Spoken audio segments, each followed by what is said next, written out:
Alléluia, gloire à l'Éternel, notre Dieu, notre Père. Bienvenue donc à cette deuxième partie sur l'étude sur la paracha 34, deuxième partie. Remettons cet instant au Seigneur. Père très saint, merci Seigneur, nous te rendons grâce à l'impression dans le choix de ta bonté, de ta fidélité chaque jour.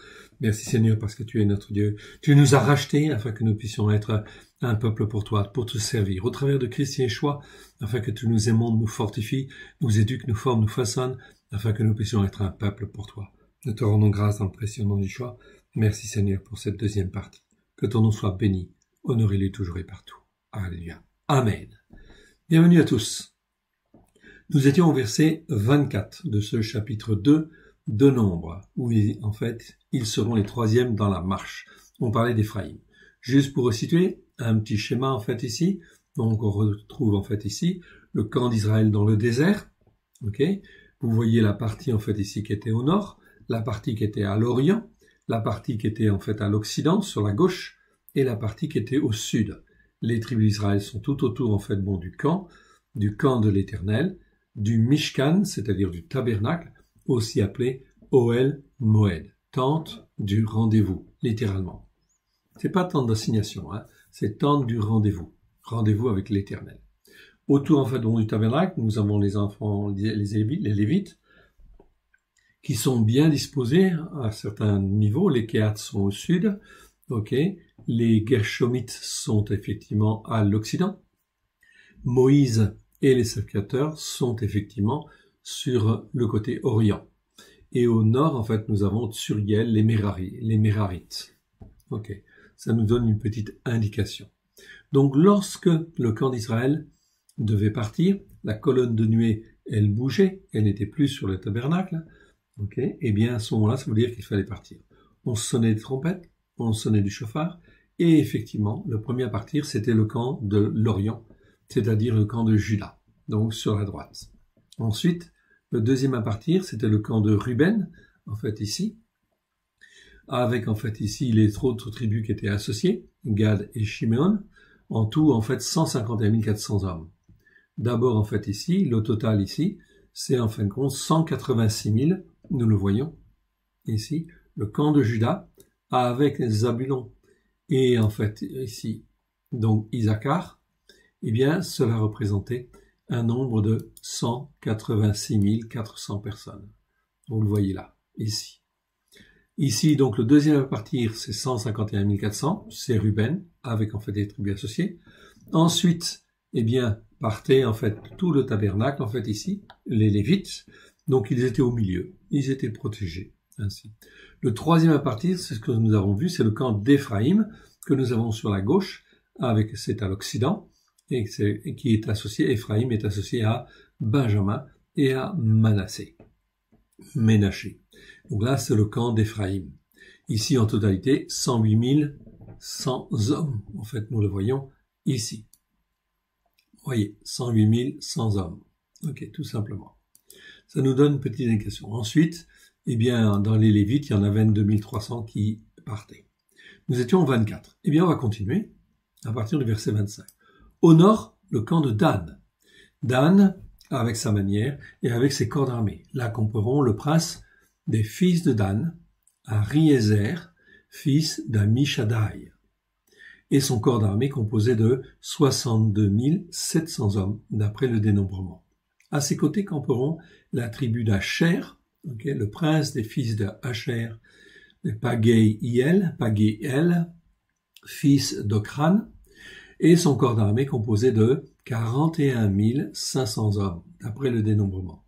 Puis la tribu de Naphtali, le prince des fils de Naphtali, Ahira, fils de Hénan, et son corps d'armée composé de 53 400 hommes, d'après le dénombrement. Total pour le camp de Dan, d'après le dénombrement, 157 600 hommes. Ils seront les derniers dans la marche, selon leur bannière. Si je reprends le petit schéma que j'avais là, eh bien le camp de Dan, c'est le camp qui est au nord, en fait ici. Nous le voyons en fait ici. Donc nous avons Dan en fait ici, qui est associé à Nephtali et à Azer, ou à Cher en hébreu. Donc au nord, il y avait donc en fait ces trois tribus. Au total, 157 600 hommes. Donc continuons, ici. Tels sont, verset 32. Ok. Verset 32. Tels sont ceux des fils d'Israël dont on fit le dénombrement selon la maison de leur père. Tous ceux dont on fit le dénombrement et qui formèrent des camps. Les camps, selon leur corps d'armée, furent de 603 550. 603 550. À l'entrée, en fait, ici, dans le désert. Ok, à la montagne du Sinaï. Les Lévites, suivant l'ordre de l'Éternel, que l'Éternel avait donné à Moshe, ne firent point partie du dénombrement au milieu des fils d'Israël. Ils ne sont pas comptés de la même manière. Les fils d'Israël se conformèrent à tous les ordres que l'Éternel avait donnés à Moshe. C'est ainsi qu'ils campaient selon leur bannière. C'est ainsi qu'ils se mettaient en marche, chacun selon sa famille, selon la maison de ses pères. Ce recensement est intéressant, parfois un petit peu rébarbatif à lire, mais en réalité, ça nous parle. Ça nous parle que ici Dieu veut un camp, veut en fin de compte que ses enfants, soient rassemblés. Et ils sont tous comptés. Donc ça va être vraiment très glorieux ce que le Seigneur va faire, bien évidemment, sur la terre dans les mois qui vont venir. C'est très important parce que Dieu va secouer, va ramener en fait les enfants d'Israël, ceux qui sont récalcitrants, mais aussi en fait les gens des nations qu'il a appelés, afin qu'ils puissent venir et en fin de compte se greffer, bien sûr, sur Israël, comme on l'a vu. Un seul cœur, un seul corps, un seul esprit, évidemment. Ça, c'est extrêmement important. Au travers de Christ, bien évidemment, qui est le chef de l'armée de l'Éternel. On va donc continuer et on va aller maintenant. Donc là, vous avez encore un autre schéma. Je rappelle que ce schéma-là, tel que vous le voyez en fait là, vous l'avez en fait dans l'étude Paracha 34, dans en fait la formation que nous faisons dans les petits fascicules qui permettent de faire la formation sur un an, sur les racines hébraïques de la foi. Donc ici, ce même tableau, vous l'avez, il est à votre disposition. Chapitre 3 de Nombre. Maintenant, on passe au dénombrement des Lévites. Voici la postérité de Aaron et de Moshe au temps où l'Éternel parla à Moshe sur la montagne du Sinaï. Voici les noms des fils de Aaron. Nadav, le premier-né, Avihu, Éléazar, Ithamar. Aaron avait 4 fils. Ce sont là les noms des fils de Aaron, qui reçurent l'onction comme sacrificateurs et qui furent consacrés pour l'exercice du sacerdoce. Donc ils ont tous été consacrés en fait ici. Nadav et Avihu moururent devant l'Éternel lorsqu'ils apportèrent devant l'Éternel un feu étranger. Un feu étranger ici, le mot en fait compte, c'est étranger hostile. Donc ici, c'est un feu en fait très mauvais devant le Seigneur, qui vise à détourner, à entraîner. On ne sait pas vraiment. En fait, ce que c'était, en tout cas une chose est sûre, c'était en fait une abomination devant Dieu. Étant sacrificateur, ils ne pouvaient pas faire n'importe quoi. Et là, bien sûr, en fin de compte, ils ont été confrontés à la sainteté de Dieu. Dans le désert du Sinaï, ils n'avaient point de fils. Éléazar et Ithamar exercèrent le sacerdoce en présence d'Aaron, leur père. On va donc continuer. Verset 5. L'Éternel parla à Moshe et dit, « Fais approcher la tribu de Lévi, et tu la placeras devant le sacrificateur Aaron, pour qu'elle soit à son service. » Donc toute la tribu de Lévi, les 22 300 personnes, sont à la disposition, en fin de compte, des sacrificateurs, pour pouvoir en fait s'occuper du tabernacle. C'était eux qui étaient chargés aussi des chants, c'était eux qui étaient chargés en fin de compte de l'instruction, de l'éducation en fait du peuple, etc. Enfin donc tout ce qu'il y avait en fait à faire. Ils auront le soin de ce qui est remis à sa garde et à la garde de toute l'assemblée des témoins devant la tente du rendez-vous. Ils feront le service du tabernacle.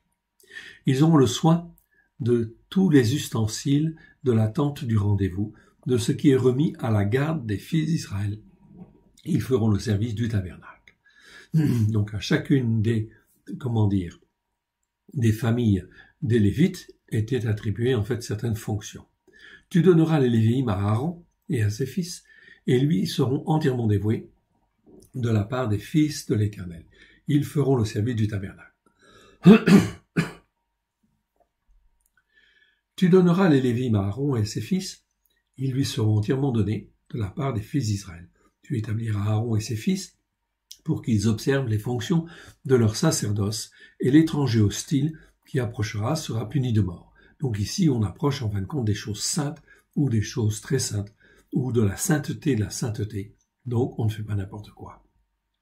L'étranger hostile, c'est celui qui est rebelle en fait à Dieu, qui en fin de compte, est méchant en fin de compte contre Dieu, et hostile, il vise en fait à détourner, etc. Voilà pourquoi il n'avait pas de part en fait ici, bien évidemment. Voilà pourquoi le Seigneur nous apprend et nous instruit et nous façonne et nous demande d'avoir du jugement, bien sûr, et un jugement juste devant lui. Ce qui est hostile en fait à lui, eh bien en fin de compte, nous devons le laisser en fait de côté aussi. Et l'étranger hostile qui approchera sera puni de mort. L'Éternel parla à Moshe et dit, voici, j'ai pris les Lévi'im du milieu des fils d'Israël à la place de tout ce qui ouvre. Les premiers-nés, ça veut dire tout ce qui ouvre la matrice, en fait, ici. À la place de tous les premiers-nés. Premiers-nés, en fait, littéralement en hébreu, tous ceux qui ouvrent la matrice. C'est ça, effectivement, parce que Dieu, en fin de compte, ici, considère que celui-là, il ouvre la matrice, en fin de compte, ici, avec le premier-né. C'est pour ça qu'en fin de compte, c'est en fait un terme un petit peu spécial, en fait, en hébreu. On traduit par premier-né. Oh, très bien, on peut. Mais c'est celui qui ouvre la matrice. Des premiers-nés des fils d'Israël. Là, c'est bien le mot premier-né, en fait, ici. Le jour où j'ai frappé tous les premiers-nés dans le pays de Mizraïm. Donc Dieu avait frappé, souvenez-vous, dans la plaie d'Égypte, c'est la dernière plaie, tous les premiers-nés. Parce que tous les premiers-nés d'Égypte étaient consacrés à des idoles. Donc il n'était plus question maintenant que les premiers-nés soient consacrés en fin de compte à des idoles. Voilà pourquoi, pour que le peuple d'Israël ne puisse pas faire en fait aussi ce genre de choses, Dieu s'approprie tous les premiers-nés. Premiers-nés des animaux et premiers-nés des hommes.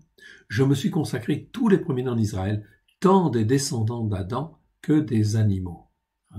Ils m'appartiendront, je suis l'Éternel, afin qu'aucune idolâtrie ne puisse être en fait établie, en fait ici, dans le peuple d'Israël. L'Éternel parla à Moshe dans le désert du Sinaï et dit, fais le dénombrement des enfants de Lévi, selon les maisons de leurs pères, selon leurs familles, tu feras le dénombrement de tous les mâles, depuis l'âge d'1 mois et au-dessus. Donc ici, le recensement des Lévites se faisait à partir de l'âge de 1 mois et au-dessus, alors que les enfants d'Israël, c'est 20 ans et au-dessus, ceux qui sont capables de porter les armes. Moshe en fit le dénombrement sur l'ordre de l'Éternel, en se conformant à l'ordre qui lui fut donné. Ce sont ici les familles des Lévis, d'après leur nom. Gershon, Kehatz et Merari.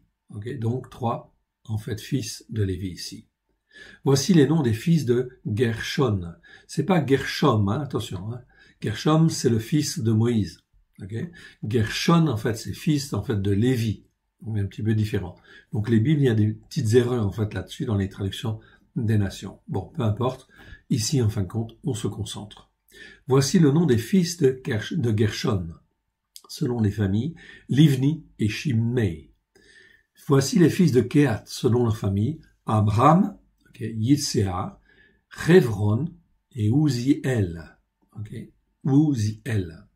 Donc Amram, ce sera le père en fait de Moïse, bien sûr.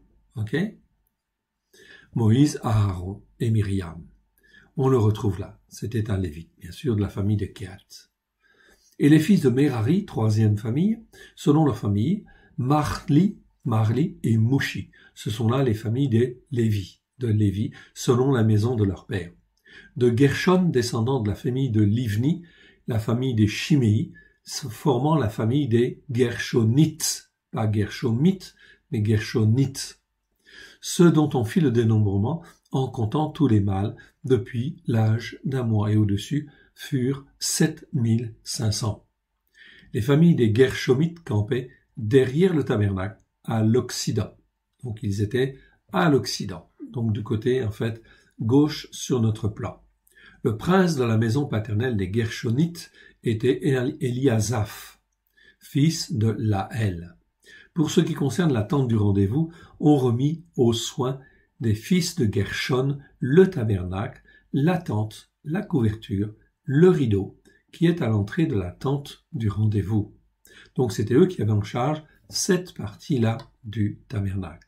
Les toiles du parvis, le rideau de l'entrée du parvis, tout autour du tabernacle et de l'autel, et tous les cordages pour le service du tabernacle. Donc ici, la répartition était clairement, en fin de compte, ici, donné. On continue. Donc ici, juste un petit aperçu. Donc en fait, au centre, le Mishkan, c'est-à-dire le tabernacle, Ohel Moed. Okay. À droite, nous avons Moïse, okay, Aaron, etc., qui campaient en fait ici du côté droit, c'est-à-dire du côté oriental. Au sud, nous avions les Kéatites, les fils de Kéat, avec Élisaphan. Donc ce que nous venons de lire, les fils de Gershon, Eliasaph, fils de Laël, étaient à l'Occident, okay, ici. Donc ici, ils sont 7500. Et au nord, on va trouver les fils de Merari, Tsuriel, fils d'Abihaël. Donc c'était donc très précis, évidemment. On continue.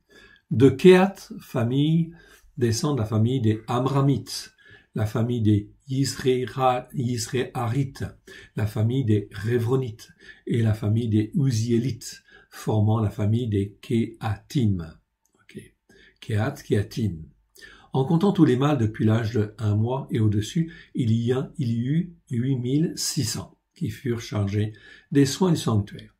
Les familles des fils de Kéat campaient du côté méridional, c'est-à-dire au sud du tabernacle. Le chef de la maison paternelle des filles des familles de Kéatites était Élisaphan, fils de Ouziel. On remit à leurs soins l'arche. Donc ce qui était à l'intérieur du tabernacle, c'était confié aux Kéatites. Pourquoi? Parce que ça, c'est la partie la plus sainte. C'était la sainteté des saintetés. Donc c'était extrêmement important. Il fallait faire attention. On ne fait pas n'importe quoi, effectivement, avec ça. On remit à leurs soins l'arche, la table, le chandelier, les autels, les ustensiles du sanctuaire avec lesquels on fait le service, le rideau, tout ce qui en dépend. Le prince des Lévites, Lévi'im, était Éléazar, fils du sacrificateur Aaron. Il avait la surveillance de ceux qui étaient chargés des soins du sanctuaire. De Merari, donc c'est la troisième en fin de compte famille, okay, elle est au nord, descend de la famille des Marli et la famille des Mouchi, formant la famille des Merarites. Ceux dont on fit le dénombrement, en comptant tous les mâles, depuis l'âge d'1 mois et au-dessus, furent de 6200. Le chef de la maison paternelle de la famille des Merarites était Tsuriel, fils d'Abihaël. Il campait au côté septentrional, c'est-à-dire le nord, du tabernacle. On remit à la garde et aux soins des fils de Merari les planches du tabernacle, ses barres, les colonnes et leurs bases, tous ces ustensiles, tout ce qui en dépend. Les colonnes du parvis tout autour, leurs bases, leurs pieux et leurs cordages. C'était les parties les plus lourdes, en fait, ici, du tabernacle. C'est pour ça qu'ils avaient 2 fois plus de chariots, en fait, aussi. Moshe et Aaron et ses fils campaient devant le tabernacle, donc du côté droit que je vous ai montré tout à l'heure, à l'orient, devant la tente du rendez-vous, au levant. Ils avaient la garde et le soin du sanctuaire, remis à la garde des fils d'Israël, et l'étranger hostile qui s'approchera sera puni de mort. Donc ici, on est vraiment en fait dans les choses saintes, très saintes. On touche à la sainteté de Dieu, donc à la présence. Il faut bien se rendre compte ici, quand on parle de sainteté ou de la sainteté des saintetés, ça veut dire que l'Éternel Dieu était là, marquait sa présence, okay, sur la terre, parmi en fait le peuple d'Israël. C'est donc extraordinaire parce que c'est la volonté de Dieu que d'être au milieu de son peuple. Et Dieu, en fin de compte, veut être encore et toujours au milieu de son peuple, celui qu'il a racheté au travers de Christ, juif et non juif. Donc on comprend que si la sainteté de Dieu doit être là, ça veut dire qu'on ne fait pas n'importe quoi. Oui, bien sûr. On ne vient pas n'importe comment devant Dieu, bien évidemment. Okay. On se couvre du sang précieux de l'agneau. Yeshua, en fin de compte, a tout accompli à la croix pour que le voile soit déchiré et que quiconque, au travers de Christ, a la capacité, la possibilité, au travers de Christ, du sang de l'agneau, de venir vers le Père. Dans, en fait, l'intimité proche du Père. Cela se fait dans notre chambre, dans notre lieu secret. Ici, peu importe. Ici, tous ces principes, en fait, ici, sont pour expliquer la sainteté de Dieu. Donc, en fait, aussi, on peut être, se rapprocher, en fait, de Dieu au travers de Christ, simplement dans le secret de sa chambre, bien évidemment. Donc, ici, on remit, voilà les planches, 37 les colonnes et parvis, du parvis tout autour, les bases, leurs pieux et leurs cordages. 38. Moshe, Aaron et les fils campaient devant le tabernacle, on vient de le voir. Ok, verset 39. Tous les Lévites, dont Moshe et Aaron firent le dénombrement, sur l'ordre de l'Éternel, selon leur famille, tous les mâles, depuis l'âge d'1 mois et au-dessus, furent de 22 000, en fait, ici. Ici, rachat des premiers-nés. Verset 40, 40 à 51. L'Éternel dit à Moshe, fais, donc la notion de rachat, c'est très important, ça nous parle, ok? Fais le dénombrement de tous les premiers-nés mâles, depuis les fils d'Israël, depuis l'âge d'1 mois et au-dessus, et compte-les d'après leur nom. Tu prendras les Lévites pour moi, donc les Lévites, en fait, appartenaient, en fin de compte, à l'Éternel, et l'Éternel va les donner, en fin de compte, aux sacrificateurs. À la place de tous les premiers-nés des fils d'Israël, parce que les premiers-nés d'Israël, eh bien, effectivement, n'ont pas accompli la volonté, en fait, bon, de Dieu. Normalement, les premiers-nés avaient le rôle, justement, eh bien, d'être, en fin de compte, aussi sacrificateurs, effectivement. Mais, depuis, en fait, pas mal de temps, ok, les premiers-nés n'ont pas accompli la volonté de Dieu. C'est pour ça que Dieu se consacre, en fait, une tribu, etc. Mais, pour il représente Israël. Donc, il faut qu'il y ait le même nombre, en fait, ici. À la place de tous les premiers-nés des fils d'Israël, le bétail des Lévites, à la place de tous les premiers-nés du bétail des fils d'Israël. Moshe fit le dénombrement de tous les premiers-nés parmi les fils d'Israël selon l'ordre que l'Éternel lui avait donné. Tous les premiers-nés mâles dont on fit le dénombrement, en comptant les noms, depuis l'âge d'1 mois et au-dessus, furent de 22 173. Donc 173 dans différence, en fait, ici, avec le nombre de Lévites, puisqu'on a vu que le nombre de Lévites était de 22 000 ici. Et on a 22 273. Donc l'Éternel par à Moshe dit, prends les Lévites à la place de tous les premiers-nés des fils d'Israël, le bétail des Lévites à la place de leur bétail, et les Lévites m'appartiendront, je suis l'Éternel. Pour le rachat des 273, ici qui dépend le nombre de Lévites, parmi les premiers-nés des fils d'Israël, tu prendras 5 shekels par tête. C'est pas cycle, en hébreu c'est le mot shekel. 5 shekels, c'est un peu plus d'1 euro, hein. Ok, hein, tout simplement, hein. Ok. Donc ici, tu prendras 5 shekels par tête.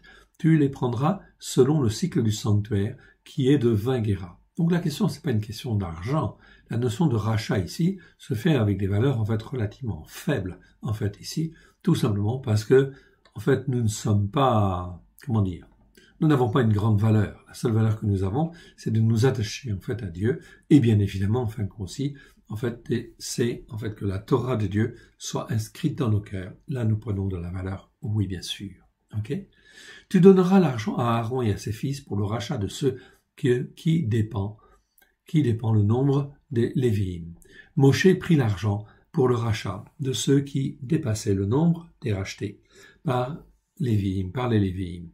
Il prit l'argent des premiers-nés des fils d'Israël, 1365 shekels selon le cycle du sanctuaire.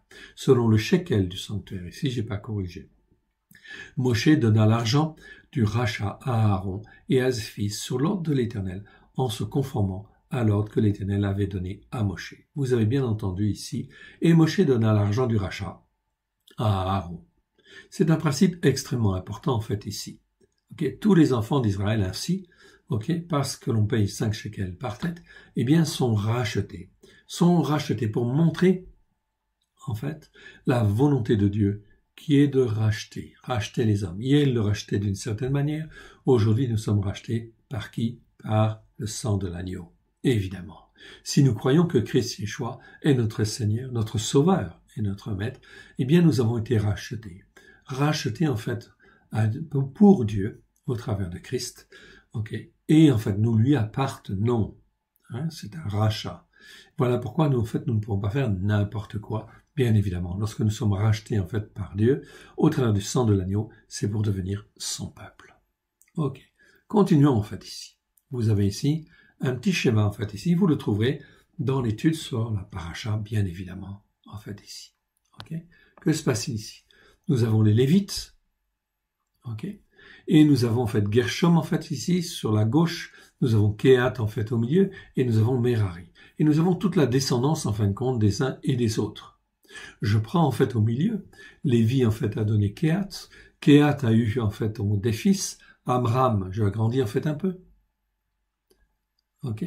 Amram, Jitséar, Hébron, Ouziel en fait ici. Ok. Puis, en fin de compte, ici, de Amram, en fait, ici, sur la droite, Amram a eu, en fait, des enfants qui sont Moshe, Moïse, Aaron, ok, et Myriam, ou Marie, en fait, ici. D'accord? Donc, ici, on situe bien, en fait, ici, les générations. Donc, en fait, ici, quand Lévi s'en va, en fait, en Égypte, avec Jacob, il va avec ses fils Kehat, et, en fin de compte, ses petits-fils, bien évidemment. Et, en fin de compte, les générations suivantes, ce sera Moshe. Donc vous voyez qu'il n'y a pas beaucoup de générations entre Lévi et Moshe.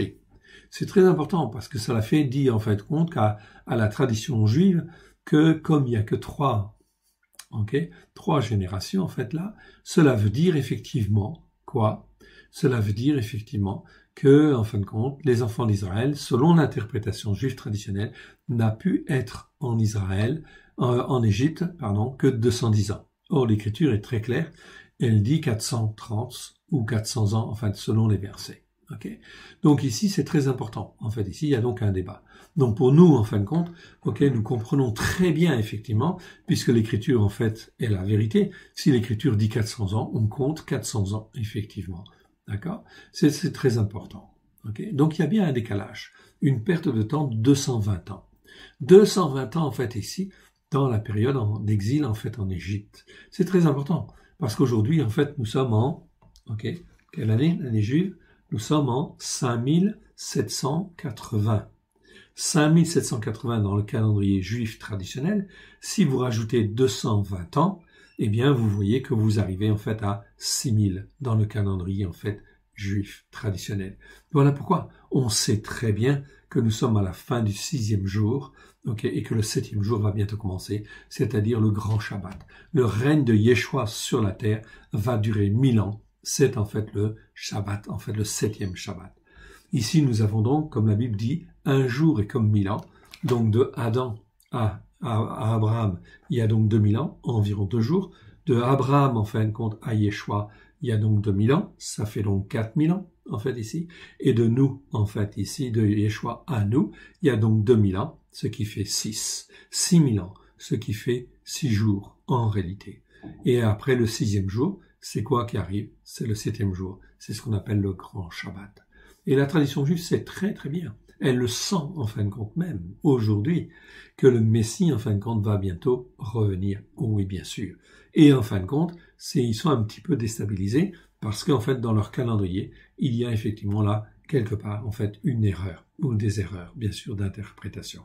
Mais ces erreurs d'interprétation, on ne peut les comprendre qu'à la lumière de Yeshua, évidemment.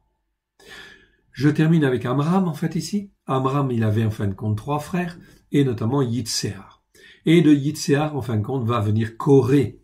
Ah oui, le fameux Corée, en fait, ici. La révolte de Corée. Donc, on verra, etc.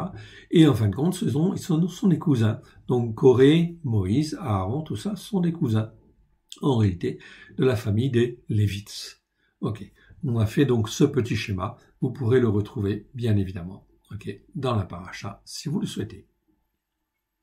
Le camp de l'Éternel dans le désert du Sinaï, dénombrement et organisation des tribus devant l'Éternel. Donc là, sur une page, en fin de compte, cela se retrouve en fait ici. Donc au nord, le camp de Dan. Ici, en fait, du côté en fait gauche, on a le camp d'Éphraïm. Au milieu, le tabernacle. En fait, ici, à droite, le camp de Juda, avec Issachar et Zabulon. Au milieu, en fait, les Lévites. Ici au nord, Merari. Ici, Gershom, en fait, à gauche, et Kehat, en fait, en bas. Moshe, en fait, ici à droite. Voilà la disposition dans le camp. Au midi, c'est-à-dire au sud, le camp de Ruben, etc. Avec Shiméon et Gad, en fait, ici. C'est donc très important. Très important. En fait, ici, vous voyez, dans cette disposition, on en parlera un petit peu plus tard, mais ici, nous avons la famille des Kéhatites. Oui, Kéhat, en fait, ici. Et dans le camp, physiquement, ils sont très proches. La famille de Ruben et la famille de Chiméon, en fait ici, Siméon, ils sont très proches physiquement. Donc on va s'apercevoir que dans la révolte de Corée, en réalité, eh bien, Corée, Corée qui fait partie de la famille des Kéatites, il va susciter en fait la révolte, et en fait il va susciter la révolte auprès en fin de compte de tribus proches. Et en fait, comme il y a Ruben qui est très proche et Siméon qui est très proche, ce sont deux tribus qui vont être en fait très touchées dans la en fait révolte de Corée. On en reparlera en temps utile.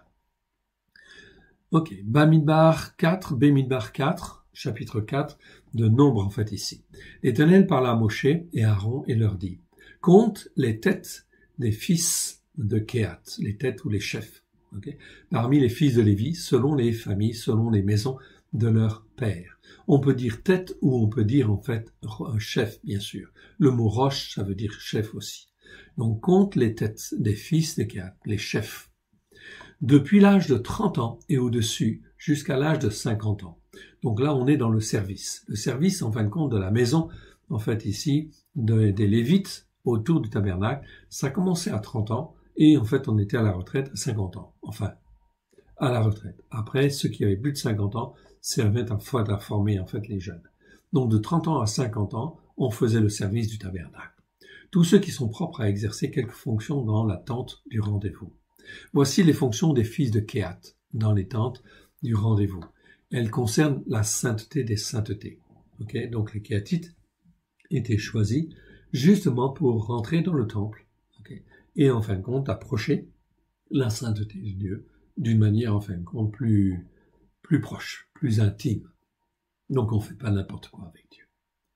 Au départ du camp, à Aaron, ses fils viendront démonter le voile qui sert de rideau. Donc le voile qui permettait de séparer le lieu saint du lieu très saint, ou du lieu de la sainteté, du lieu de la sainteté des saintetés. En hébreu, c'est marqué lieu de la sainteté, et lieu de la sainteté des saintetés. Dans les nations, on traduit lieu saint et en fait lieu très saint. Ok, c'est acceptable. Donc, qui sert de rideau. Donc, entre le lieu saint et le lieu très saint, ou le lieu de la sainteté et le lieu de la sainteté des saintetés, eh bien, il y avait non pas un rideau, mais il y avait un voile. Ce voile-là, en fait, personne ne devait y toucher. Il n'y avait que la famille des Kéhatites qui pouvait y toucher. Ils en couvriront l'arche du témoignage. Bien évidemment. Ils mettront dessus une couverture extérieure de peau de Terachim. Ah, c'est quoi? Terachim, eh bien aujourd'hui, on ne sait même pas ce que ça veut dire. Terachim, petit h, ici, vous le voyez, vous avez le mot en fait ici. Le mot en fait en hébreu. Terachim en fait ici. Ok. Voilà. Terachim, c'est un mot qui existe 14 fois. 14 fois dans 14 versets. Ok, c'est pas un mot très courant. C'est un animal inconnu. Ok. Les nations disent dauphin, ou blaireau, ou tesson, etc. Bon, ok, pourquoi pas. Mais en réalité, en fait, ça n'a rien à voir avec ça. On pense plutôt que c'est bon, bref, il y a différentes interprétations, en fait, là-dessus. On ne sait pas. Okay. Même aujourd'hui, la tradition juive n'est pas d'accord, en fin de compte, sur l'interprétation de mots. Donc, quand on ne sait pas, eh bien, on garde le mot. Terachim, tout simplement. Okay. Ce sont donc, en fait, ici, des peaux de Terachim. Quand le Seigneur voudra nous montrer ce que ça veut vraiment dire, ok, on le saura. Donc, vous voyez, les Écritures ont plein de choses, en fin de compte, à nous révéler, en fait, encore, des choses que l'on ne connaît pas, et même que la tradition juive ne connaît pas, en fait, ici. Okay. Donc, ça, c'est important de bien le savoir, mais ce mot-là, c'est important de le retenir, parce que il a une signification. Quand un mot comme ça, on ne sait pas vraiment ce qu'il veut dire, on n'en a pas la certitude, eh bien, en fin de compte, c'est parce que, en fait, cela réserve quelques surprises, en fait, en général, et en fait, le Seigneur nous montrera, en fait, ce qu'il en est par la suite des temps, quand ce sera utile, bien évidemment. Ils étendront par-dessus un drap entièrement d'étoffe bleue, puis ils placeront les barres de l'arche. Étoffe bleue. Bleu, en fin de compte, c'est en fait l'image, c'est la couleur du Mashiach. C'est pour ça qu'en fait, ici, il y a du bleu. C'est pour ça que c'est très important, en fait, cette notion de couleur, en fait, aussi, dans la Torah. Ils étendront un drap bleu sur la table des pains de proposition, et ils mettront dessus les plats, les coupes, les tasses, les calices, pour les libations. Le pain y sera toujours. Ils étendront sur les choses un drap de rouge écarlate. Ah, rouge écarlate, en fait, ici. Ils l'envelopperont d'une couverture de peau de terrachine, puis ils placeront les barres de la table. Alors ici, rouge écarlate. Allons voir un petit peu, rouge écarlate. Rouge écarlate, c'est le mot que vous voyez là. Tolaat. Okay, ça veut dire rouge écarlate, traduit souvent par vert ou cramoisi. Et en fait, on a très souvent, en fait, ici, en hébreu, certaines expressions. Ce mot-là existe 43 fois dans 43 versets. Rouge écarlate.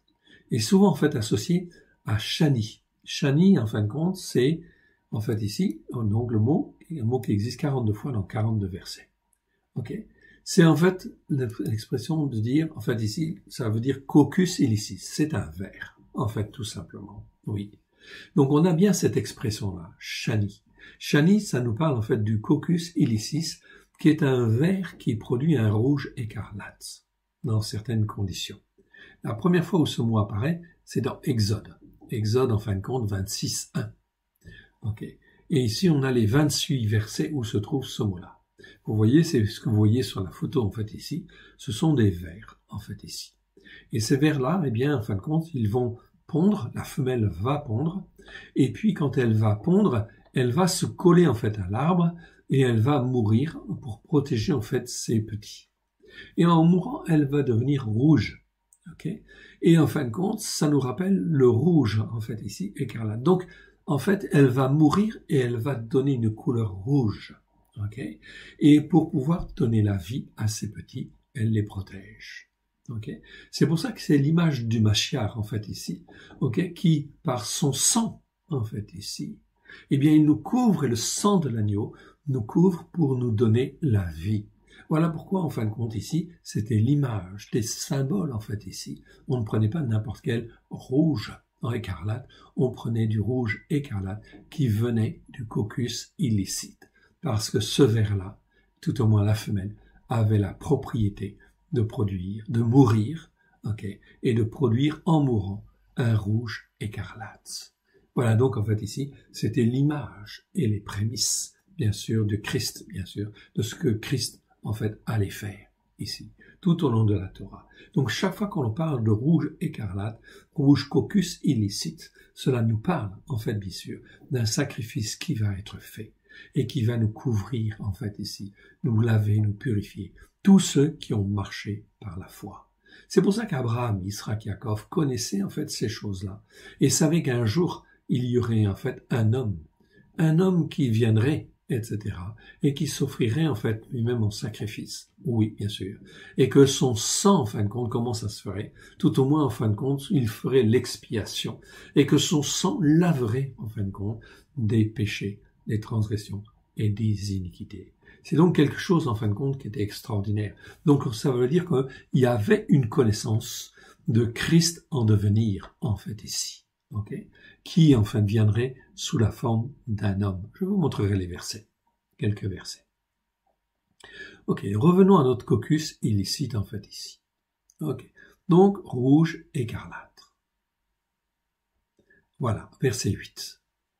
Ok, verset en fait ici, verset 8, ils étendront sur ces choses un drap de rouge écarlate du caucus illicite et ils l'envelopperont d'une couverture de peau de terrachine. La peau de terrachine, en fait, ce qu'on sait, il y a des choses qu'on sait là-dessus. C'est une peau, en fin de compte, qui protège de tout.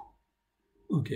Qui protège, en fin de compte, de tout, etc., de toute intempérie, de toute mauvaise chose, etc. Donc, c'est l'image, bien sûr, en fait, ici, de la couverture de Dieu qui nous protège. Nous n'avons rien à craindre. Rien à craindre dans les temps à venir, quel que soit ce que Dieu veut faire, effectivement, pour secouer les nations. Ok, Dieu met sa couverture sur nous. Puis ils passeront des barres de la table pour pouvoir la porter. Ils prendront un drap bleu et couvriront le chandelier. Le chandelier à 7 branches, ses lampes, ses mouchettes, ses vases à cendre et tous les vases à huile destinés à son service. Ils le mettront avec tous ses ustensiles dans une couverture de peau de terrachim. Même chose, en couverture bleue, couleur du Mashiach, en fait, ici, et une couverture de Terachim pour, en fait, marquer, en fait, la protection parfaite. Ok? Donc, c'était une peau de Terachim, donc c'était, en fait, ça protégeait très, très bien. Certains ont dit, en fin de compte, que c'était comme des baleines, etc. Ok? Peut-être. Enfin, on ne sait pas. Puis, ils placeront les barres de l'autel. Ils prendront tous les ustensiles dont on se sert pour le service dans le sanctuaire, et ils les mettront dans un drap bleu, encore un drap bleu, et ils les envelopperont d'une couverture de peau de Terachim. Même chose en fait encore ici. Correction en réel, en fait ici, très bien, ok. Ici, peau de Terachim. Puis, ils les placeront sur le brancard. Sur le brancard, ils ôteront les cendres de l'autel et ils étendront sur l'autel un drap de pourpre, cette fois-ci. Pourpre, en fait ici, c'est la couleur, en fin de compte, de la royauté, bien évidemment, de la noblesse, en fait ici, de ce qui est noble, impérial. Ok, c'est la couleur pourpre.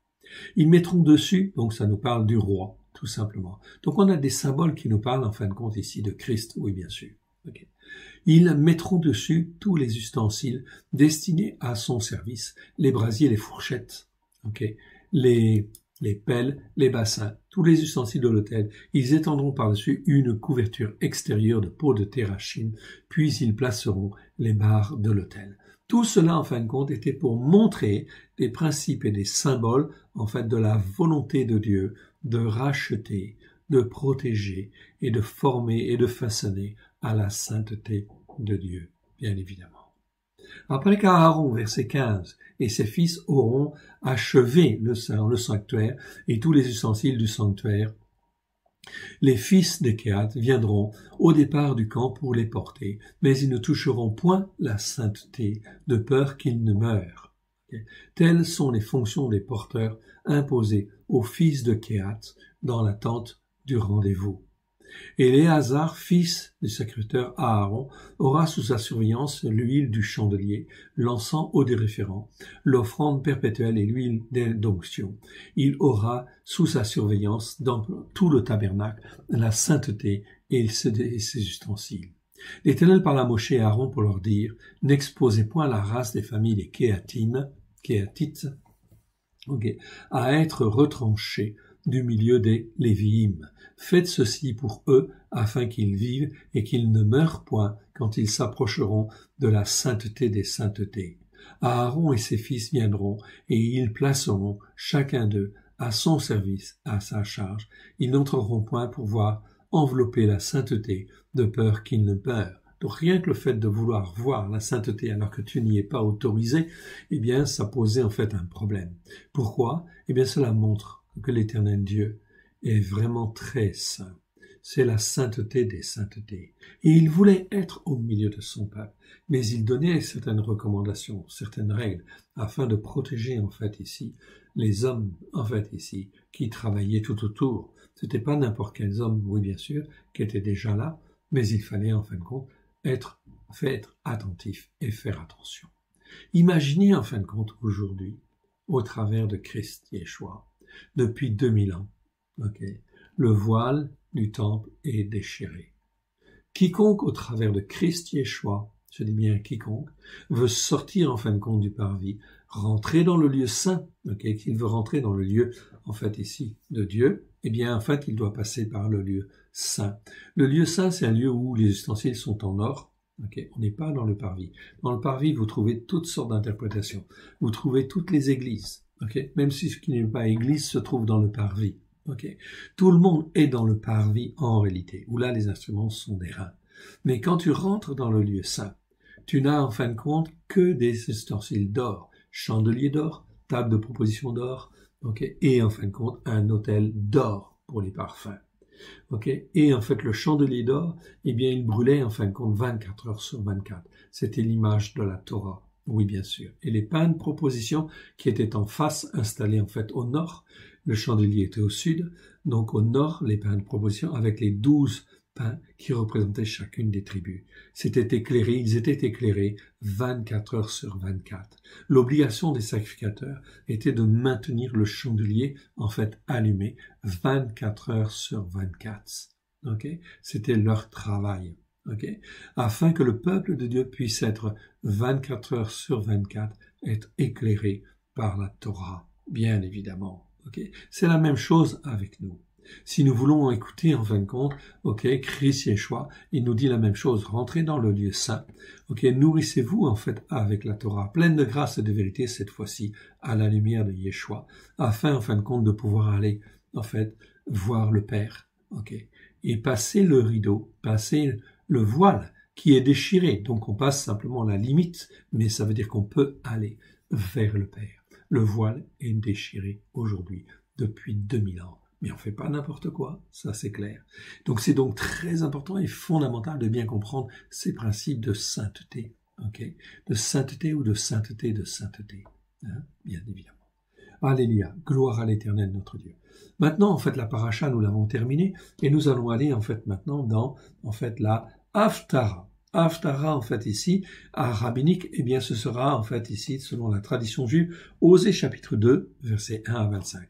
Eh bien, on va les voir. Alors ici, nous sommes dans le chapitre 2 de Osée. Donc, la numérotation sont un petit peu différente. La numérotation entre parenthèses, c'est la numérotation des nations. Ici, nous référons toujours, en fait, à l'hébreu que nous avons, en fait, ici. Le texte, en fait, en hébreu et les versets sont numérotés, bien évidemment. Donc, nous, en fait, notre numérotation, elle colle, en fait, à l'hébreu. C'est pour ça qu'en fait, ici, le verset 1, vous avez, en fait, la référence 1. C'est parce que ça colle à l'hébreu. OK. Et en fait, ici, c'est 1, verset 10. Ok, dans en fait les versions des nations. Ok, ici le verset 2 dans la version hébraïque, c'est le 1, 11, chapitre 1, verset 11, dans en fait les versions des nations. Ici le verset 3 de la version hébraïque, c'est le chapitre 2, verset 1, en fait chez les nations. Ok, donc la numérotation est un petit peu différente. Pourquoi? Je connais pas trop l'histoire. Ok, moi je me réfère à l'hébreu et je me réfère en fin de compte à la parole de Dieu, la plus proche possible en fin de compte de l'hébreu et du grec. Verset 1, lisons. Cependant, le nombre des fils d'Israël sera comme le sable de la mer. Ici, nous en parlons de dénombrement. Oui, ils étaient 603 000. Okay. Ici, en fin de compte, 550. Ici, la promesse ici, de l'Éternel, la prophétie nous dit. Cependant, le nombre des fils d'Israël sera comme le sable de la mer, qui ne peut ni se mesurer, ni se compter. Et au lieu qu'on leur disait, vous n'êtes pas mon peuple, on leur dira, fils du Dieu vivant. Ok, fils du Dieu vivant. Ils n'étaient pas son peuple, et ils seront son peuple. Les enfants de Juda, les fils d'Israël se rassembleront, se donneront un chef et sortiront du pays, car grande est la journée de Israël. Ok, Israël, le mot Israël en hébreu, ça veut dire Dieu a semé, ou a planté, ou semé de Dieu. Donc quand c'est Dieu qui sème, wow, là ça c'est merveilleux. Pourvu qu'on écoute et que l'on mette en pratique. Ok, pourvu qu'on écoute et qu'on mette en pratique. Retenez ceci, cela va nous servir tout à l'heure. Dites à vos frères amis et à vos sœurs Ochama. Okay. Plaidez contre votre mère, car elle n'est point ma femme, et je ne suis point son mari. Qu'elle ôte de sa face ses prostitutions et de son sein ses adultères. Dieu a été en fait excessivement en colère contre son peuple, parce qu'il en fait s'est livré à l'adultère et à la prostitution. Pas forcément aussi la prostitution, etc., ou l'adultère physique, mais l'adultère spirituel et la prostitution spirituelle, oui, bien sûr. Ok. Donc là, effectivement, Dieu a rejeté Israël. Okay. Rejeté Israël, mais l'a pas éliminé, l'a abandonné complètement. Sinon, je la dépouille à nu. Je la mets comme au jour de sa naissance. Je la rends semblable à un désert, à une terre aride. Je la ferai mourir de soif. Je n'aurai pas pitié de ces enfants, car ce sont les enfants de prostitution. Dieu avait choisi Israël, mais Israël, en fin de compte, n'a pas toujours écouté et n'a pas toujours fait ce qui était bien devant Dieu. Nous n'avons pas toujours fait ce qu'il fallait. Nos pères n'ont pas toujours fait ce qu'il fallait. Alors, effectivement, Dieu, en fait, à un moment donné, quand l'iniquité est devenue à son comble, eh bien, en fin de compte, il a rejeté. Verset 7. Leur mère s'est prostituée. Celle qui les a conçus s'est déshonorée, car elle a dit, j'irai après mes amants, qui me donnent mon pain et mon eau, ma laine et mon lin, mon huile et ma boisson. C'est pourquoi voici, je vais fermer sa voie. Ok, pas son chemin, sa voie, c'est le mot derer en fait en hébreu, avec des épines, et y élever un mur afin qu'elle ne trouve plus ses chemins tout tracés. Ok, ici, c'est très important. On pourrait dire sentier aussi, mais je préfère dire chemin parce que ça nous parle vraiment de petits, en fait, sentiers. Derrière, en fait, ici, c'est effectivement, en fait, ici, vous le voyez. Pardon. Derrière, ça nous parle de voie. Ok. C'est quelque chose de très important, en fait, ici. 707, en fait, ici. 707 fois. Ok, dans 627 versets. Donc derrière, ça nous parle plutôt de voie, de route. C'est mieux que chemin. Faut pas traduire ce mot-là par chemin. Ok. Native, en fin de compte, ici, c'est en fait pas le mot aura. Aura, ça veut dire sentier. D'accord. Mais native, c'est vraiment des petits sentiers ou des chemins. Mais c'est des chemins tracés, c'est des chemins frayés, c'est des chemins battus. Ce mot parle de sentiers foulés aux pieds ou sentiers battus, etc. Comme, en fin de compte, on le trouve dans certains versets, mais c'est pas toujours traduit exactement comme il faut, en fait, ici. Donc, c'est pour ça qu'en fait, ici, nous, on va, en fait, ici, changer et recaler. Natif, c'est plutôt des chemins frayés, ou des chemins, en fin de compte, ok, tracés, des chemins tout tracés. Donc, ici, Israël avait des chemins tout tracés parce qu'il avait écouté, etc., ok. Mais Dieu dit, en fin de compte, ah, si tu n'écoutes pas, ok, il va mettre des épines sur la voie, ok, et puis, en fin de compte, résultat des courses, tu ne trouveras même plus tes chemins qui en fait étaient tracés, ok, que tu connaissais avant, mais tu ne les connais plus. Et elle poursuivait ses amants et ne les atteindra pas. Voilà, tout se passe en fait dans la pensée, ok, dans nos pensées. Voilà pourquoi il faut être attaché à Dieu. Si je reste attaché en fait à Dieu, Dieu garde mes pensées, garde ma capacité à raisonner, garde ma compréhension, etc. La seule condition, rester attaché à Dieu. Si je ne reste pas en fait attaché à Dieu, ma compréhension, mes raisonnements, ok, eh bien, vont m'entraîner en fait ailleurs. Ok, pourquoi? Parce que je ne reste pas attaché, sincèrement, de tout mon cœur, de toute mon âme. Tout cela, en fait, on l'apprend dans le Nouveau Testament. La Brit Hadasha. Mais les traductions ne sont pas bonnes. Voilà pourquoi, en fait, on revient, en fait, à des traductions plus pertinentes, etc., qui, en fait, recalent, en fait, les choses. Comme le mot penser, qui existe une douzaine de fois, etc. C'est toujours pratiquement traduit par pensée ou raisonnement. Okay. Alors que si le Saint-Esprit utilise 12 mots différents, il y a effectivement des nuances. C'est donc très important. Donc nous recalons effectivement cela. Verset 9. Elle poursuivra par la grâce de Dieu, évidemment. Elle poursuivra le but de tout cela, en fin de compte, c'est qu'une seule chose, c'est de s'attacher à Dieu et de rester attaché en fait à Dieu. Okay. Verset 9. Elle poursuivra ses amants et ne les atteindra pas. Elle les cherchera et ne les trouvera pas. Okay. Puis elle dira, j'irai et je retournerai vers mon premier mari, car alors j'étais plus heureuse que maintenant. Donc ici, dans des voies de errance, okay, c'est Dieu qui sonde les cœurs et qui sonde les reins et qui voit si l'homme est sincère. Voilà pourquoi, en fin de compte, c'est très important, ces Shabbats de préparation. Et en fait, cette Pentecôte, c'est très important parce que nous avons besoin d'être renouvelés. Verset 9, elle poursuivra sa main, elle ne les attendra pas. Okay? Et en fait, finalement, elle va revenir. Verset 10, elle n'a pas reconnu que c'était moi qui lui donnais le blé, le mou et l'huile. Elle disait que c'était les autres, non, qui lui donnaient ces choses-là. Non, c'est Dieu qui donne. Elle n'a pas reconnu que c'était moi qui lui donnais le blé, le mou et l'huile. Et l'on a consacré au service de Baal l'argent et l'or que je lui prodiguais. Voilà donc en fait ici, l'idolâtrie avait été la prostitution. Ok. Aujourd'hui, en fin de compte, il n'y a pas forcément des édifices ou des temples où on adore Baal. Mais en fait, ici, c'est pareil. En réalité, la corruption, en fait, elle est là. Nos Baals modernes, c'est quoi? Eh bien, c'est tout ce à quoi on s'attache. Et qui, en fait, nous prend tout. Ok. Et en fait, on s'assujettit à cette idolâtrie moderne. Et on est attaché à notre travail, à l'argent, ok, à, comment dire, à la mode, au football, etc. Ok, on en fait des idoles en fait ici qui deviennent extrêmement prenantes. Voilà pourquoi Dieu secoue et il interpelle. Covid-19, coronavirus, etc. Ce sont en fait des choses que Dieu permet afin de ne plus marcher comme on a marché, mais de se poser les bonnes questions. Quel est ton Dieu dans ta vie? En hébreu, quel est ton Eloah? Qui as-tu mis comme Dieu dans ta vie? Comme Eloah dans ta vie, comme Dieu dans ta vie. Est-ce en fait ici le Dieu d'Abraham, d'Israël, Jacob, ou est-ce ton travail, ou est-ce en fait n'importe quelle passion, ou est-ce en fait ici tes raisonnements, etc. Ok, la théologie de remplacement, etc. Est-ce que c'est en fin de compte ton Dieu? Ok, quel est ton Dieu? Ton Dieu, ça ne doit être que le Dieu d'Abraham, d'Isaac et de Jacob, le seul Dieu unique et vrai, le Père de notre Seigneur Yeshua. C'est l'unique Dieu, qui doit avoir la place, en fait, de Eloah dans nos cœurs et dans nos vies. La place de Dieu dans nos cœurs et dans nos vies. C'est pourquoi, verset 11, « Je répandrai mon blé en son temps et mon mou dans sa saison, et j'enlèverai la laine, j'enlèverai ma laine et mon lin qui devait couvrir sa nudité. Et maintenant je découvrirai sa honte aux yeux de ses amants, et nul ne la délivrera de ma main. Je ferai cesser toute sa joie, ses fêtes, ses nouvelles lunes, ses shabbats, et toutes ses solennités. Je ravagerai ses vignes et ses figuiers, dont elle disait, c'est le salaire que m'ont donné mes amants. Je les réduirai en une forêt, et les bêtes des champs les dévoreront.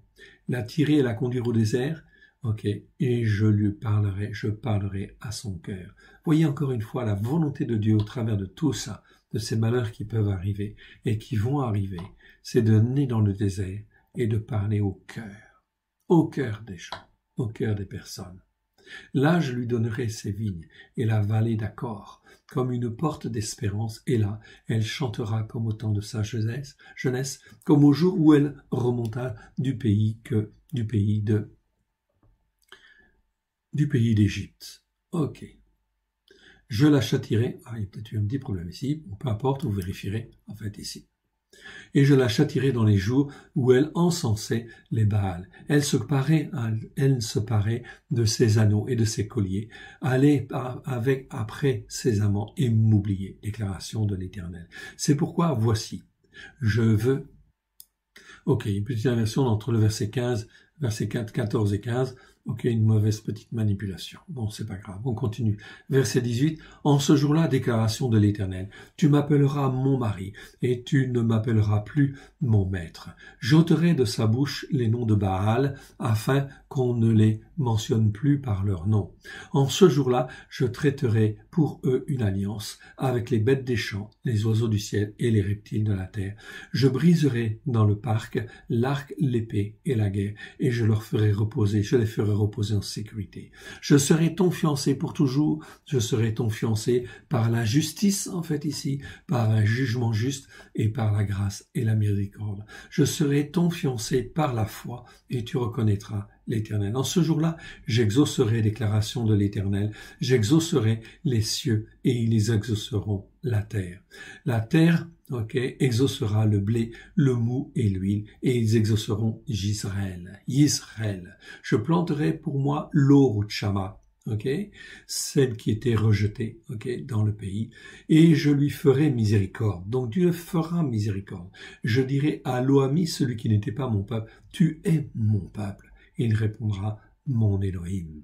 Donc voilà pourquoi des grandes choses sont en train de se préparer, bien évidemment, afin de revenir à l'Éternel. Je voudrais aller dans le psaume maintenant, psaume 80, qui est en fait ici, psaume 80, un psaume très pertinent qui nous parle effectivement, c'est une Haftara karaïte cette fois-ci. Donc Haftara karaïte, on va la voir, elle nous parle beaucoup par rapport effectivement donc à ce qui se passe aujourd'hui. Voyez le psaume aussi 80. Alors, psaume 80, qu'est-il écrit? Prête l'oreille, berger d'Israël, toi qui conduis Yosef comme un troupeau, parais dans ta splendeur, toi qui es assis sur les chérubins. Devant Éphraïm, Binyamin et Ménaché, réveille ta puissance et donne-nous ta délivrance. Ce n'est pas secours, c'est la délivrance. Parce que c'est le mot Yeshua, en fait, en hébreu. C'est donc très important de recaler, en fait, les choses, en fait, ici. Ô Elohim, relève-nous. Fais briller ta face et fais que nous soyons sauvés, en fait, ici. Très intéressant. Oui, c'est mieux que nous serons sauvés. Fais que nous soyons sauvés, en fait, ici. Éternel Elohim, donc Dieu a tout fait, en fait, ici, pour que nous soyons sauvés, oui, évidemment. Comment le fait-il? En fait, au travers de Christ Yeshua. Ce sont donc des paroles prophétiques. Éternel Elohim des armées, jusqu'à quand t'irriteras-tu contre la prière de ton peuple? Tu les nourris d'un pain de larmes. Tu les abreuves de larmes à pleine mesure. Tu fais de nous un objet de discorde pour nos voisins et nos ennemis se raillent de nous. Elohim des armées, relève-nous, fais briller ta face et fais que nous soyons sauvés. Tu as arraché de Misraïm une vigne, tu as chassé des nations et tu l'as plantée. Tu as fait place devant elle et elle a jeté des racines et rempli la terre. Okay. Les montagnes étaient couvertes de son ombre et ses rameaux étaient comme des cèdres de Liban. Ok, je voudrais diminuer un petit peu, mais mon écran ne répond pas beaucoup. Ok, ici, j'ai donc un petit souci électronique. On va attendre. Voilà, très bien, c'est revenu. Parfait. Donc les montagnes étaient couvertes de son ombre et ses rameaux étaient comme des cèdres de Dieu. Elles étendaient ses branches jusqu'à la mer et ses rejetons jusqu'au fleuve. Pourquoi as-tu rompu ces clôtures en sorte que tous ceux qui passent sur la voie, la dépouillent? Ici, c'est bien la voie. Le sanglier de la forêt la ronge et les bêtes des champs en font leur pâture. Elohim des armées revient donc. Regarde du haut des cieux et vois. Considère cette vigne. Ok, donc ici, c'est très intéressant. Pourquoi? Parce qu'en fait, ici, il y a toujours de l'intercession. Considère cette vigne, ce peuple qui est comme une vigne, ok, elle a été ravagée, etc. Mais regardez bien ce qu'il dit en fait ensuite. Regardez, protège ce que ta droite a planté et le fils que tu t'es choisi. Donc vous voyez ici dans l'écriture, depuis le temps des psaumes, en fait ici, et même bien avant, on sait très bien que Dieu a un fils, a choisi un fils. Bien évidemment. Ok, c'est écrit en fait ici, dans le psaume 80. Protège ce que ta droite a planté. Okay. Et la droite de l'Éternel, bien évidemment, celui qui était à la droite, c'était même en fait Yeshua, qui était là. En fait ici, il n'était pas venu en tant qu'homme, mais il va venir en tant qu'homme. Et en fait ici, c'est comme un fils, en fait ici. C'est un fils, c'est le fils de Dieu, évidemment. Et le fils que tu t'es choisi. Elle est brûlée par le feu, elle est coupée. Ils périssent devant ta face menaçante. Que ta main soit sur l'homme de ta droite. Ah, quel est l'homme de la droite de Dieu? Sur le Ben-Adam. Le Ben-Adam, c'est-à-dire le fils d'Adam, c'est-à-dire l'homme qui est comme un fils d'Adam, que tu t'es choisi. Le fils d'Adam, l'homme que tu t'es choisi. Donc on voit bien en fait ici qu'il y a un homme qui va naître d'une femme que Dieu a choisi pour accomplir les Écritures. Et celui-là sera appelé Fils de Dieu. C'est le Fils que tu t'es choisi en fait ici. Donc on voit bien qu'aussi on a donc des éléments très importants. C'est pour ça qu'en fait beaucoup d'hommes qui étaient très attachés en fait à Dieu, de croyants, croyaient très bien, savaient très bien en fin de compte que celui qui s'appelait la parole de Dieu, vous avez Dieu, la parole de Dieu et l'Esprit de Dieu, celui qui s'appelait par la parole de Dieu était le Fils en fait aussi choisi de Dieu, était en fait celui qui viendrait en tant qu'homme un jour, et c'est par lui que le salut en fait viendrait, bien évidemment. S'il est le Christ en fait en devenir, oui bien sûr. Et nous ne nous éloignerons plus de toi, fais-nous revivre et nous invoquerons ton nom. Éternel Elohim des armées, relève-nous, fais briller ta face et fais que nous soyons sauvés. Fais que nous soyons sauvés, et non pas nous serons sauvés. C'est fait, c'est un ifil en fait en hébreu, cela veut dire que l'action est faite pour que la chose s'accomplisse, pour que l'on soit sauvé. Donc c'est fait que nous soyons sauvés. Et au travers de Christ, tout est accompli. Il y a 2000 ans. Depuis 2000 ans, tout est accompli, en fait, bon, déjà.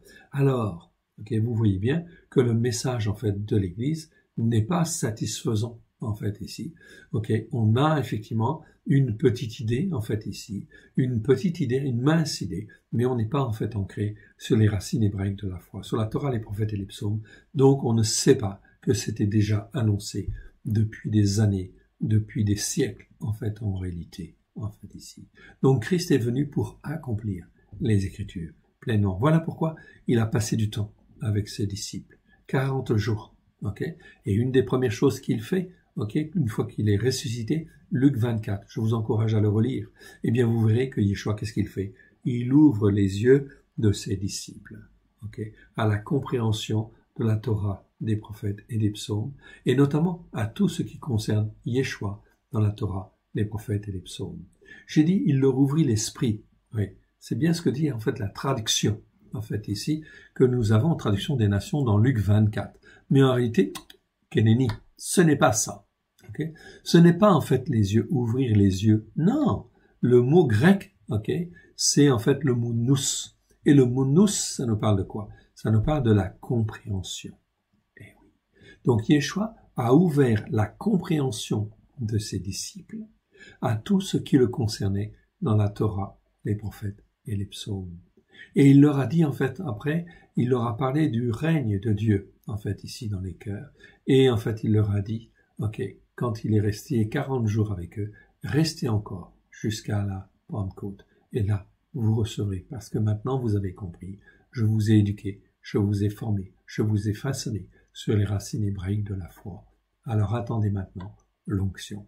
Et l'onction va venir à la Pentecôte. Amen. Gloire à Dieu.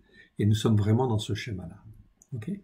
Voyons maintenant en fait la Brit Hadasha. Allons faire un petit tour dans la Brit Hadasha. Brit Hadasha, l'alliance renouvelée. Ok. Et nous allons en fait ici aller dans notre 34e paracha, Bemidbar, dans le désert. C'est ce que nous avons lu avec les différents passages que nous avons lus en fait ici. Ok. Très bien. Et en fait ici, qu'est-ce qu'il est dit? Okay. Voilà. On interroge en fait Yeshua. Et ici, qu'est-ce qu'il est dit? Marc, chapitre 3, versets 31 à 35.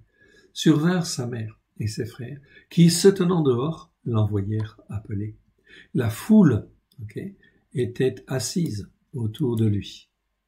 Et on lui dit, voici, ta mère et tes frères sont dehors et te demandent. Et il répondit, qui est ma mère et qui sont mes frères? Puis, jetant les regards sur ceux qui étaient assis tout autour de lui, voici, dit-il, ma mère et mes frères. Car quiconque fait la volonté de Elohim, celui-là même est mon frère, ma sœur et ma mère. Donc là, on comprend très très bien. On est en fait ici, on comprend très très bien ici que la Brit Hadasha, la bonne nouvelle ici de Marc, le passage en fait ici, nous parle en fait ici de tout ce qui existait en fait ici dans la Torah, les prophètes et les psaumes, où Dieu veut se faire un peuple. Dieu veut se faire un peuple, bien évidemment, qui lui appartienne.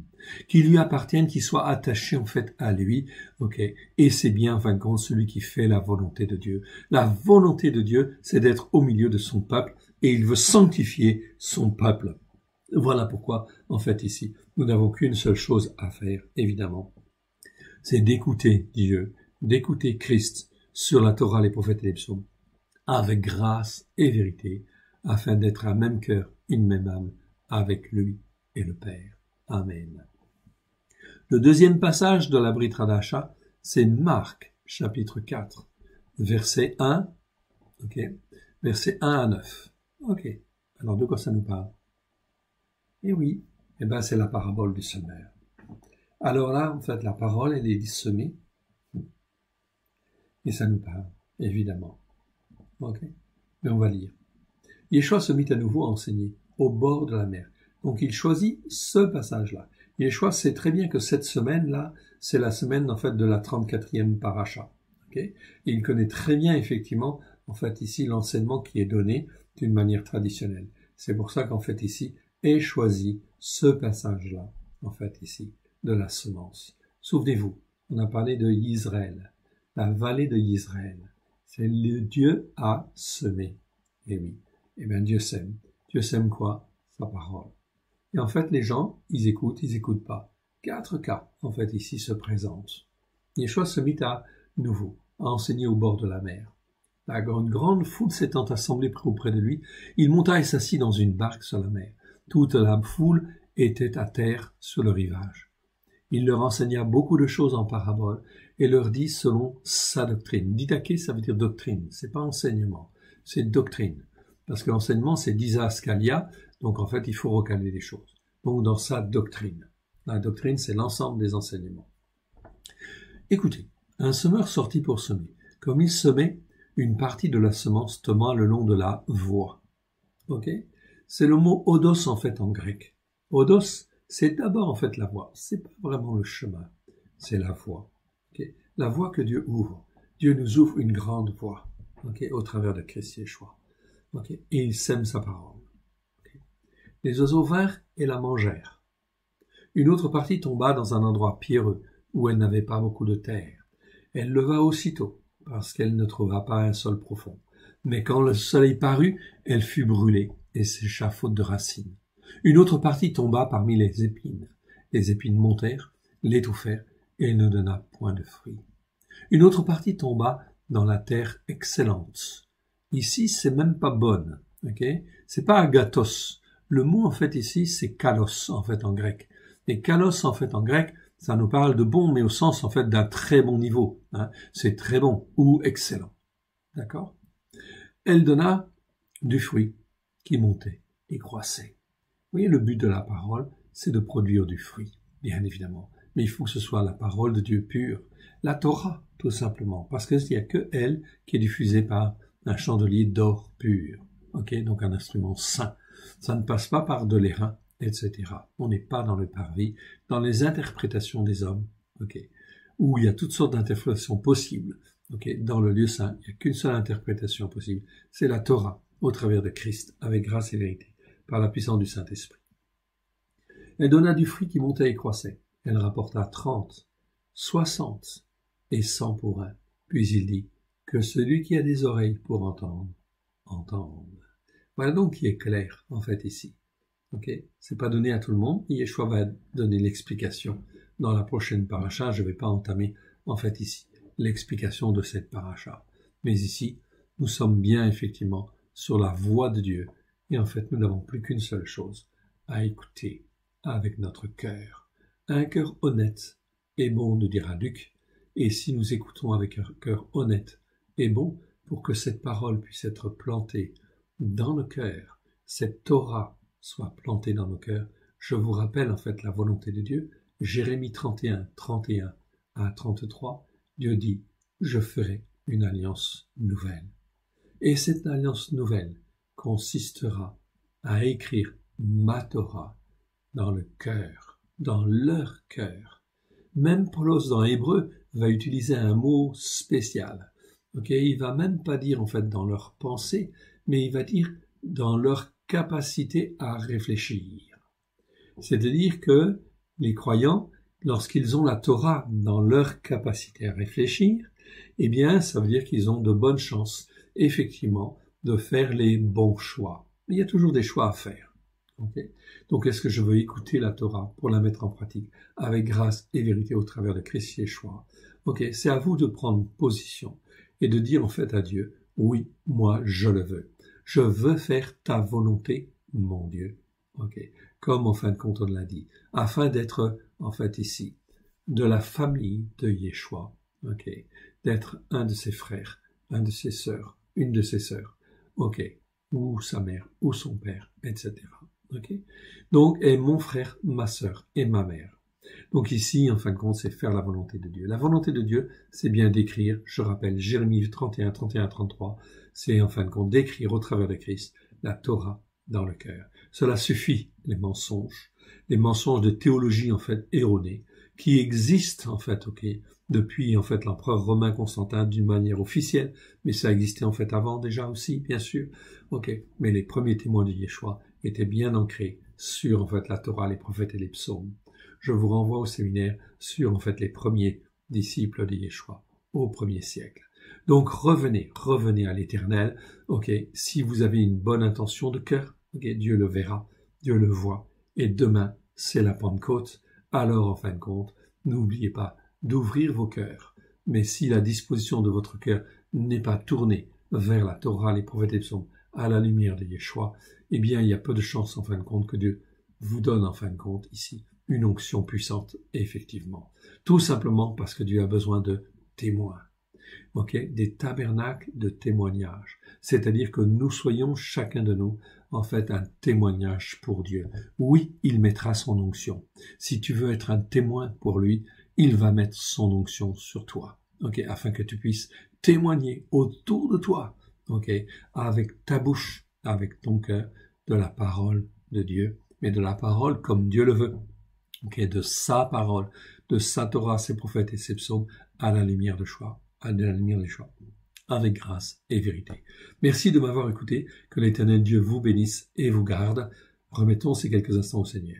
Père très saint, merci pour cette parole abondante que tu nous as donnée aujourd'hui. Nous te rendons grâce. Merci qu'elle puisse être profitable, oui, pour chacun de nous. Et nous ne voulons absolument pas la laisser tomber de côté sur notre voie, la voie que toi tu as ouverte. Nous ne voulons pas être ici, en fait, la laisser tomber sur un chemin, en fait, ici sur la voie. Non, Seigneur. Nous ne voulons pas non plus, en fait, qu'elle tombe sur un terrain pierreux, etc. Ok, où il n'y a pas beaucoup de terre. Nous voulons vraiment qu'elle puisse grandir, afin effectivement d'avoir des racines profondes. Donc nous avons besoin, en fin de compte, de racines. Nous avons besoin des racines de la Torah, des prophètes et des psaumes, comme tu l'as fait pour tes disciples, etc. Ok, tu as ouvert la compréhension de tes disciples sur ta présence, Seigneur Yeshua, dans la Torah, les prophètes et les psaumes. Alors veuille, oui, ouvrir notre compréhension aussi là-dessus. Nous en avons besoin. Nous ne voulons pas non plus être, de ceux qui ont beaucoup d'épines, qui rencontrent beaucoup d'épines. C'est-à-dire, en fin de compte aussi, toutes les choses mauvaises de cette vie, les convoitises de ce monde, mais en fait, toutes sortes de choses, en fait, ici, qui nous empêchent de porter le fruit, du bon fruit. Car la volonté de Dieu là, tu l'as dit, Seigneur Yeshua, c'est en fin de compte, la volonté de Dieu, c'est que nous portions beaucoup de fruits. Amen. Alors qu'il en soit ainsi. Et enfin, nous voulons porter beaucoup de fruits. Nous voulons que ta parole, ta semence, vraiment, en fin de compte, tombe dans un terrain favorable.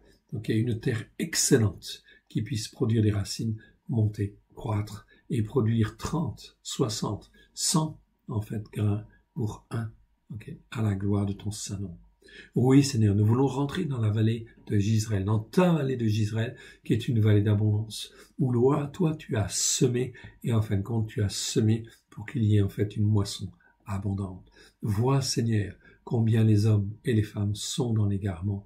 Aide-nous à te faire plaisir, et que tu touches et les uns et les autres, afin qu'une armée, de croyants se lève au nom de Yeshua, à la gloire de ton Saint-Nom.